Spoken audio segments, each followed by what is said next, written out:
Hello guys, আসসালামু আলাইকুম। সবাই কেমন আছেন? তোরা এরম পোস্টপাস শুরু হল লিখা? মুই তো ছবি তুলি না বেটা, মুই ভিডিও করতে লাগছি। সবাই দেখান লাগবে না মোরা কোথায় যাইতে লাগছি। এই কামলা বিশাল হয়ে যে মোরা যাইতে লাগছি কক্সবাজার, এই লেগে ছবি তুলতে ভিডিও করতে লাগছি। মোরে ছবি তুলি না। আরে বাইকনেরা সবাই কেডা কেমন আছো আজ জায়গায় করতে হোক, কারণ মুই কিন্তু ভিডিও করতে লাগছি। কামলা বিষয় মোরা যাইতে লাগছি কক্সবাজার। আমরা হইলাম কামলা মানুষ, কাম করিয়া খাই। কামলা বিশাল লইয়া মোরা কক্সবাজার যাই। তো বন্ধুরা রাত করে গাড়ির ভিতরে যাইতে পোলাপান সব কিন্তু একটু আনইজি ফিল, উড়ি। যাই হোক, তাই দুপুরে মোরা কক্সবাজার আওয়ার পরে দুপুরে এই হোটেলের ভিতরে খাইতে বইছি। তো মোগো খাওন দেখে কিন্তু আশেপাশে আরও ট্যুরের লোকেরা বইছে, হেরাও খাইতে বইছে। তো মোগো পরিস্থিতি দেখে হ্যাঁ একটু খাওন লাওন ভালো পাইছে কি লিখিয়া, কারণ মোরা তো ব্লগার। অতএব মোগো ভিডিও সবাই দেখবেন, লাইক কমেন্ট শেয়ার করবেন। এই লিখিয়া হেরা একটু ভালো ভালো খাউন টাউন দিয়ে আর কি উপস্থাপন করছে। এই আফার খাউন দেখে মোর একসের খিদে লেগে যাইতে লাগছে।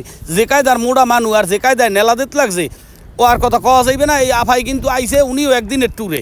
তা মোরাও একদিনের ট্যুরে আইসি। তা মোরা দুপুরটা হয়ে গেছে, খাওয়া দাওয়া করি, এরপর আবার বিয়েলে একটু ঘোরাফেরা করমু। এরপর রাইতের গাড়ি দুধ দিয়ে আবার চলে যাবো নারায়ণগঞ্জের শহরে। বাইক নিয়ে যে কায়দায় খাওয়া শুরু করছে, ডাল দিয়ে যদি খাই 3 প্লেট ভাত, এই দাও আলু ভর্তার ডাল দিয়ে তুই 3 প্লেট ভাত খাও। আরে বেটা এরকম করে খাইস না, মোরা মাছের অর্ডার দিছি।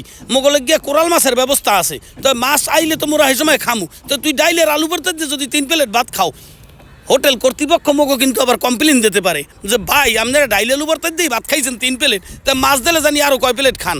উইদাউট আনলিমিটেড ভাত, কোনো কথা হইবে না, চুপচাপ খালি খাওন আর খাওন।